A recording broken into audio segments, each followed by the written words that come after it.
তো ফাইনালি আরম্ভ হইলো খেলা, হাডুডু খেল।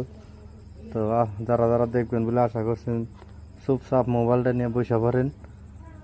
তো প্লেয়ার দম দিচ্ছে, বড়িয়া বড়িয়া বড়িয়া লাগছে, বড়িয়া মজা। হ্যাঁ বড়িয়া বড়িয়া বড়ি ধরছে রে, ধরছে ধরছে। হ্যাঁ প্লেয়ার ঠিক আছে, চাপা ওটা বড়িয়া। এই কয়েকছি বনাম কয়েকছি প্লেয়ার হারা আছে, বড়িয়া মাইরা গেছে। তো দেখা যাক কোন টিমটা জিতে। ও চাচা এবার মরছে। ও বড়িয়া বড়িয়া মাইরা গেছে। বা দারুণ, এটা বেঙ্গলের প্লেয়ার। তো ভিডিওটা দেখে ভালো লাগলে শেয়ার করে দিন, আরও আপনার বন্ধু বান্ধবদের শেয়ার করে দিন জানি ভিডিওটা দেখে ভালো লাগে। বড়িয়া বড়িয়া আবার মারা গেছে বেঙ্গলি প্লেয়ার।